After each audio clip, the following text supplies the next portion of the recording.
Hello friends, मैं हूं कमलेश कुमार और आप देख रहे हैं आपका अपना यूट्यूब चैनल के sir psycho English classes. Friends, आज का हमारा टॉपिक है शिक्षण की नवीन विधाएं। हम लोग शिक्षण की पुरानी विधियों के बारे में बहुत सारी चर्चा करते चले आ रहे हैं और बहुत सारी हम लोगों ने पुरानी शिक्षण विधियों को पढ़ा है, जिनमें से आपकी प्रश्नोत्तर विधि हो सकती है, विवरण विधि हो सकती है, व्याख्यान प्रविधि हो सकती है और कहानी, निरीक्षण, इस तरह की बहुत सारी प्रविधियाँ जिनका जिनका हम लोग इस्तेमाल करते हैं अपने शिक्षण कार्य में। और अब ये कुछ शिक्षण विधियाँ हैं। कैसी भी शिक्षण विधियाँ हैं? तो ये नवीन शिक्षण विधियाँ हैं जिनका प्राचीन शिक्षण विधियों में परिवर्तन लाने हेतु हमें नए विचारों और विधियों का प्रयोग करना होता है, जिन्हें हम लोग क्या कहते हैं, नवीन विधाएं कहते हैं या नवीन विधियां कहते हैं, जो निम्न है। एक्चुअल में आज की डेट में ये वाला जो आप टॉपिक पढ़ने जा रहे हैं, ये आपकी सुपर टेट की दृष्टि से, ये आपकी सी टेट की दृष्टि से और ये टॉपिक आपकी टेट की दृष्टि से बहुत ही इम्पोर्टेंट होने वाला है। बिकॉज़ यहाँ से क्वेश्चन बहुत सारे बनते हैं। नवीन शिक्षण विधियों के बारे में बहुत सारे क्वेश्चन पूछे जाते हैं। इसीलिए इन्हीं चीज़ों को ध्यान में रखते हुए मैंने आप लोगों तक ये टॉपिक पहुंचाने का प्रयास किया है। तो देखते रहिएगा और बने रहिएगा मेरे साथ। तो हम लोग यहाँ पे चर्चा करते हैं कि आखिर ये नवीन शिक्षण विधाएं हैं क्या। सबसे पहले प्राचीन शिक्षण विधियों में परिवर्तन लाने हेतु जो प्राचीन समय से जो शिक्षण विधियाँ हमारी चल रही हैं, उनमें कुछ नया विचार लाना है, कुछ नई टेक्निक्स का प्रयोग करना है। उन्हें ही हम लोग क्या कहते हैं, नवीन विधाएं कहते हैं, जो निम्न हैं। इनमें से सबसे पहली जो आपकी नवीन विधा है वो है आपकी बाल केंद्रित शिक्षण, यानी कि चाइल्ड सेंटर्ड टीचिंग। ओके ना। अब देखिएगा, ये जो नवीन विधाएं हैं इनके बारे में मैं थोड़ा सा और डिस्कशन कर दूं तो ये जो नवीन विधाएं हैं वो आपकी देन है गिजुभाई बधेका। गिजुभाई बधेका एक शिक्षा शास्त्री हुए हैं। उन्होंने नवीन शिक्षण विधियों को प्रतिपादित किया है और इसमें जॉन डीवी ने महत्वपूर्ण भूमिका निभाई है, या यूँ कह दें कि जॉन डीवी ने इसमें समर्थन किया है। तो इसलिए ये जो हैं आपकी नवीन विधाएं हैं। बाल केंद्रित शिक्षण की बात करें तो चाइल्ड सेंटर टीचिंग जो है आज की डेट में बहुत ज़्यादा प्रचलित हो गई है। बिकॉज आज की डेट में जो हम लोग शिक्षण कार्य करते हैं वो बालक को ध्यान में रखते हुए बालक की आयु, बालक की क्षमता, बालक की योग्यता के आधार पर ध्यान रखते हुए हमें अपना शिक्षण कार्य करना होता है। यह जो शिक्षण विधि है वो राष्ट्रीय शिक्षा नीति 1986 में के अनुसार प्रतिपादित की गई है। उस पर जोर दिया गया है। राष्ट्रीय शिक्षा नीति 1986 में बाल केंद्रित शिक्षा पर जोर दिया गया है और इस विधा पर बल दिया गया है। इसके अनुसार क्या क्या पॉइंट रखे गए हैं, तो सबसे पहले पॉइंट की चर्चा है शिक्षण कार्य की शुरुआत। मतलब शिक्षण कार्य की शुरुआत अगर हमें करना है तो हम किससे करेंगे? बालक से करेंगे। बालक को केंद्र मानकर एवं समाप्ति भी बालक पर ही होनी चाहिए। अर्थात बालक को केंद्र मान करके हमें अपना शिक्षण कार्य शुरू करना है और बालक को ही केंद्र मान करके हमें अपने शिक्षण कार्य को समाप्त करना है। यहाँ पर शिक्षक की जो भूमिका होती है वो पूरी तरह से निष्क्रिय हो जाती है। कैसी हो जाती है फ्रेंड्स? निष्क्रिय हो जाती है। तो नेक्स्ट हमारा पॉइंट है क्या? शिक्षण विधि पाठ्यक्रम का चुनाव, बालक की रुचि रुझानों, ग्रहण करने की शक्ति, बालक की उम्र, परिपक्वता एवं पर्यावरण आदि की दशाओं के आधार पर होना चाहिए।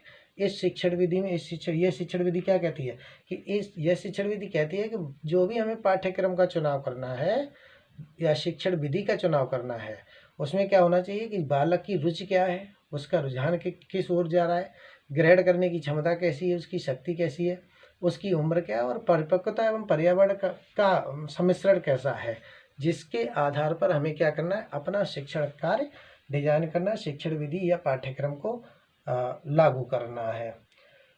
नेक्स्ट पॉइंट हमारा है बाल केंद्रित शिक्षण में दंड देना। बहुत इंपॉर्टेंट लाइन है ये। क्या है? बाल केंद्रित शिक्षण में दंड देना एक बात, डांटना, कक्षा से बाहर करना व सीखने के लिए बाध्य नहीं किया जा सकता है। एकदम पूरी तरह से गलत है ये, क्योंकि यह एक हस्तपरक शिक्षा है। कैसी शिक्षा है? यहाँ पर हम बालक के गार्जियन से, बालक के माता पिता से भी शिकायत नहीं कर सकते हैं बालक से संबंधित, क्योंकि बाल केंद्रीय शिक्षा चल रही है। तो बाल केंद्रीय शिक्षा में हमें ध्यान रखना होता है। क्या ध्यान रखना है? एक तो दंड नहीं देना, डांटना फटकारना नहीं है, कक्षा से बाहर नहीं करना है, गार्जियन से शिकायत नहीं करना है, ठीक है। और साथ में ही सीखने के लिए उसे बाध्य भी नहीं करना है, क्योंकि यह कि कैसी शिक्षा है? यह एक आपकी हस्तपरक शिक्षा है।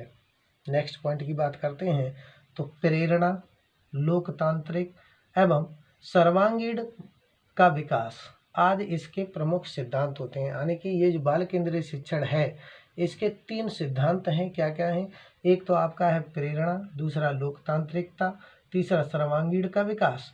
ये इस बाल केंद्रीय शिक्षा के क्या हैं? सिद्धांत हैं फ्रेंड्स, ठीक है कि नहीं। नेक्स्ट की चर्चा करते हैं। आपका नेक्स्ट जो विधि है वो कौन सी है? क्रिया या फिर गतिविधि या फिर करके सीखने आधारित शिक्षण। इस विधि को आगे लाने में कमेनियस महोदय एक शिक्षा शास्त्री हुए हैं, उन्होंने महत्वपूर्ण भूमिका निभाई है फ्रेंड्स, ठीक है कि नहीं। अब ये विधि कहती क्या है? तो इस विधि में छात्र करके सीखता है। कैसे सीखता है? डूइंग बाय लर्निंग वाला सिस्टम चलता है, यानी कि करके सीखता है। यह विधि बालक को व्यवहारिक ज्ञान प्रदान करती है। कैसा ज्ञान प्रदान करती है? तो व्यवहारिक ज्ञान देती है। इस प्रकार अर्जित ज्ञान स्थायी एवं सटीक होता है। कैसे? करके सीखने वाला जो सिस्टम होता है फ्रेंड्स, वो कैसा होता है? बहुत ज़्यादा स्थायी होता है और सटीक होता है। बिकॉज एक बालक को जो है ना, हम अगर कोई कार्य उसे करने के लिए दे देते हैं, वो स्वयं उस कार्य को करता है, तो उसमें अपना जो है ना, जितनी भी उसकी ज्ञानेंद्रियाँ कर्मेंद्रियाँ होती हैं, उन सारी को लगा देता है एक साथ में, और उस कार्य को संपन्न करने में महारत हासिल करता है, उस कार्य को संपन्न करता है।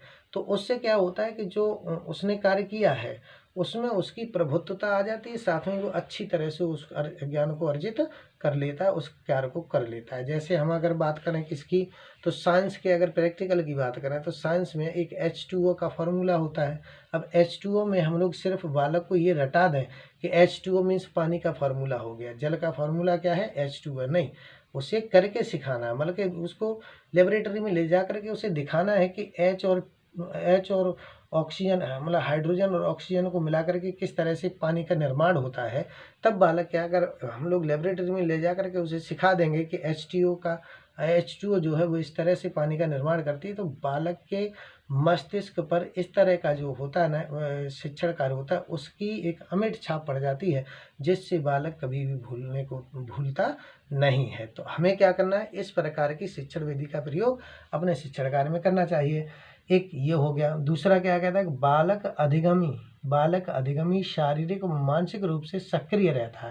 यानी कि या तो हम बालक की बात करें, या फिर जो अधिगमी अर्थात जो शिक्षा का ज्ञान अर्जन करना चाहता है, वो लर्निंग बाय डूइंग में क्या करता है? शारीरिक व मानसिक रूप से कैसा रहता है? बहुत ज़्यादा सक्रिय रहता है। वो इधर उधर ध्यान नहीं होता उसका। सिर्फ अगर हम उसे इस तरह से लर्निंग बाय डूइंग वाला सिस्टम चलाते हैं, करके सिखाने वाला सिस्टम चलाते हैं, तब उसकी जो भी सक्रियता होती, मानसिक सक्रियता होती है, वो पूरी तरह से उसी वर्क पर केंद्रित होती है। इसलिए भी हमें ये वाला कार्य करना चाहिए अपने शिक्षण कार्य में।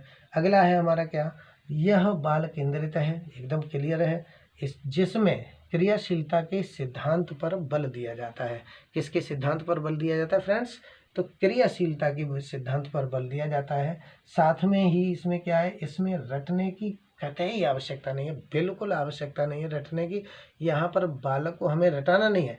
क्या करना है? तो बालक को रटाना नहीं है, बल्कि हमें बालक को लर्निंग बाय डूइंग, मतलब करके सिखाने पर बल देना है, जिससे बालक के मस्तिष्क पर उस कार्य के प्रति अमिट छाप पड़ जाए।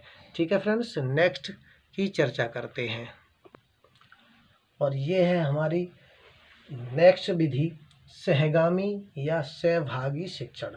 ठीक है कि नहीं? सहगामी या फिर सहभागी शिक्षण। इसमें क्या करना है? तो शिक्षक और शिक्षार्थी दोनों मिलकर क्या करते हैं? शिक्षक और शिक्षार्थी दोनों मिलकर सीखने की क्रिया करते हैं। इज दिस क्लियर ना? शिक्षण अधिगम की प्रक्रिया की सफलता शिक्षक और शिक्षार्थी की सक्रिय भागीदारी पर निर्भर करती है। किस पर निर्भर करती है? तो शिक्षक और शिक्षार्थी की सक्रिय भागीदारी पर निर्भर करती है, जहाँ पर शिक्षक और शिक्षार्थी जो हैं वो दोनों मिलकर के सक्रिय भागीदारी करते हैं, तब हमारे सीखने और सिखाने की प्रक्रिया ठीक से चल पाती है।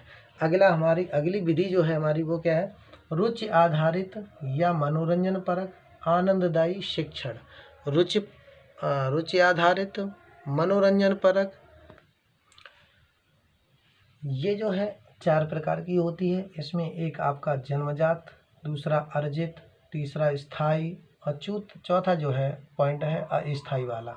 ठीक है, तो जन्मजात में आपका कौन सा आता है? खाना, खेलना, हंसना, मजाक करना तथा दौड़ना। ये कैसी रुचियां हैं? ये सभी जन्मजात रुचियां हैं फ्रेंड्स। अगली आती है अर्जित रुचि। तो अर्जित रुचि कैसी होती है?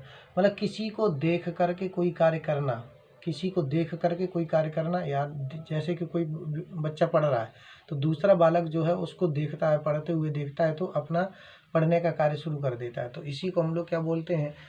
किसी को देखकर कार्य करने में रुचि लेना, उसे हम लोग कहते हैं अर्जित रुचि। और स्थायी रुचि कौन सी होती है? किसी व्यंजन में रुचि होना या डाक टिकट इकट्ठी वगैरह करना, एकत्रित करना, तो ये क्या कहलाती है? स्थायी रुचि कहलाती है। अस्थायी रुचि कौन सी होती है? तो बचपन में किसी कार्य में रुचि और बाद में कैसी हो जाना? भूल जाना। जैसे बचपन में बच्चे कंचे वगैरह खेलते हैं, है ना, तो फिर लास्ट में आकर के क्या कर देते हैं? उसको भूल जाते हैं। तो इसको हम लोग कहते हैं अस्थायी रुचि। ये अस्थायी रुचि होती है। अगली आपकी कौन सी वाली है? तो रुचि की विशेषताएं। अब हम बात करेंगे किसकी? रुचि की विशेषताएं क्या क्या होती हैं? तो सबसे पहली बात है मानसिक संरचना, विचार, परिस्थिति या वस्तु की ओर झुकाव। ये क्या है? एक रुचि की विशेषता होती है। मतलब रुचि जो होती है वो एक मानसिक संरचना कह सकते हैं, एक विचार कह सकते हैं, या परिस्थिति कह सकते हैं, या फिर किसी वस्तु की ओर किसी व्यक्ति का झुकाव होना, किसी बच्चे का झुकाव होना ही क्या कहलाती है? रुचि की विशेषता है। एक दूसरी विशेषता क्या है? चुनाव, चयनात्मक प्रक्रिया, जो वातावरण की अनेकानेक उत्तेजनाओं में से किसी एक पर जाकर के कैसी हो जाती है? टिक जाती है। उसी को हम लोग क्या कहते हैं? रुचि कहते हैं। जैसे बालक होता है, ठीक है, तब बहुत सारे सब्जेक्ट पढ़ता है, लेकिन कभी जब बहुत सारे सब्जेक्ट पढ़ता है तो उसका जो ध्यान है वो किसी एक पर्टिकुलर सब्जेक्ट पर केंद्रित हो जाता है जा करके, या किसी एक पर्टिकुलर विषय में वो बहुत ज़्यादा अच्छा करना सीख जाता है। तो उसी को हम लोग कहते हैं क्या?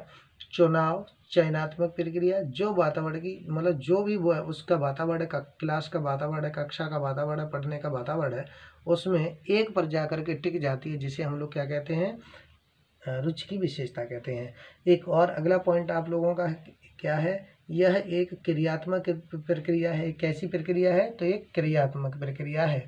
और लास्ट में हम लोग कह सकते हैं कि यह प्रयोजनों की सिद्धि है। किसकी सिद्धि है फ्रेंड्स? तो यह एक प्रयोजनों की सिद्धि है। ठीक है, तो आज के लिए बस इतना ही फ्रेंड्स। बने रहिएगा मेरे साथ इसी तरह के अगले वीडियो देखने के लिए। तब तक के लिए आप सभी को नमस्कार और धन्यवाद।